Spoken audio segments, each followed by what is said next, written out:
नमस्कार। आज हम एक बहुत ही दिलचस्प विषय पर बात करने वाले हैं, विराट कोहली। उनके क्रिकेट सफर पर एक गहरी नजर डालेंगे। हमारे पास विराट कोहली एक महान क्रिकेट यात्रा से कुछ खास जानकारियां हैं जिनसे उनकी कहानी और उनके प्रभाव को समझने में मदद मिलेगी। तो शुरू करते हैं। पूरा नाम विराट कोहली, जन्म दिल्ली में 5 नवंबर 1988। और हाँ, एक मजेदार बात, उनका निकनेम चीकू।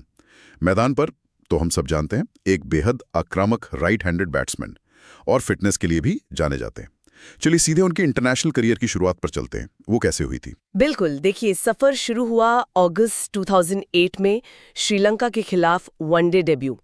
फिर जून 2010 में T20I डेब्यू हुआ जिम्बाब्वे के खिलाफ, और उसके बाद टेस्ट कैप मिली जून 2011 में वेस्ट इंडीज के सामने। तो मतलब शुरुआत से ही एक तरह का इम्प्रेशन बन गया था कि ये लंबी पारी खेलने वाले हैं। और आंकड़े तो खैर कमाल के हैं। 100 से ज्यादा अंतर्राष्ट्रीय शतक, ये सोचने में ही कितना बड़ा लगता है। और अभी हाल ही में वनडे में 50 शतक, वर्ल्ड रिकॉर्ड। ये सिर्फ नंबर नहीं है ना? बिल्कुल नहीं, ये उनकी कंसिस्टेंसी दिखाते हैं और उनकी भूख, रनों की भूख। और ये भी याद रखना चाहिए कि वो 2011 वर्ल्ड कप विनिंग टीम का हिस्सा थे। वो एक बहुत बड़ा मूवमेंट था उनके करियर में। हाँ, वो तो था ही। फिर कप्तानी का दौर आया 2013 से लेकर 2022 तक। इस दौर ने भी भारतीय क्रिकेट पर एक अलग ही छाप छोड़ी है। कप्तानी की बात आई है तो टेस्ट क्रिकेट में भारत इतने लंबे समय तक नंबर 1 रहा उनकी कप्तानी में। ये एक बड़ी उपलब्धि मानी जाती है ना? हाँ, निश्चित रूप से। स्रोत यही बताते हैं कि उनकी कप्तानी का जो स्टाइल था वो बहुत अग्रेसिव था, मतलब जीतने के लिए खेलना। टेस्ट में 40 से ज्यादा जीत दिलाई उन्होंने। वनडे में देखें तो जीत का प्रतिशत 70% से ऊपर था।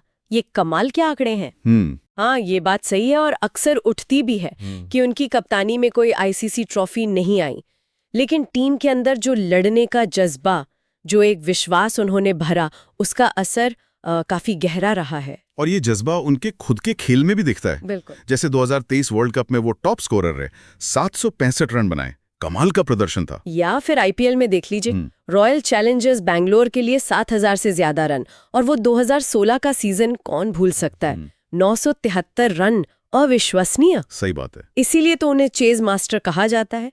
लक्ष्य का पीछा करते हुए तो उनका रिकॉर्ड शानदार रहा है। कई मैच अकेले दम पर जिताए हैं।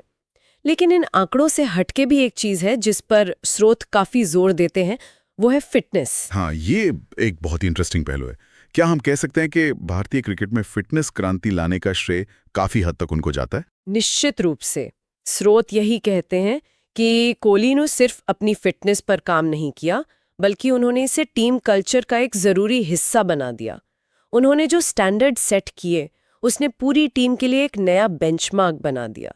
इससे खिलाड़ियों की तैयारी का तरीका ही बदल गया एक तरह से। अच्छा, और इन सब चीजों का सम्मान भी मिला उन्हें। अवार्ड्स की लिस्ट भी लंबी है। राजीव गांधी खेल रत्न मिला 2018 में, पद्मश्री 2017 में, अर्जुन अवार्ड 2013 में, और 2 बार ICC cricketer of the year भी रहे 2017 और 2018 में। जी हाँ, ये सारे सम्मान उनके मैदान पर दबदबे को, उनके खेल पर जो असर रहा है, उसको दर्शाते हैं।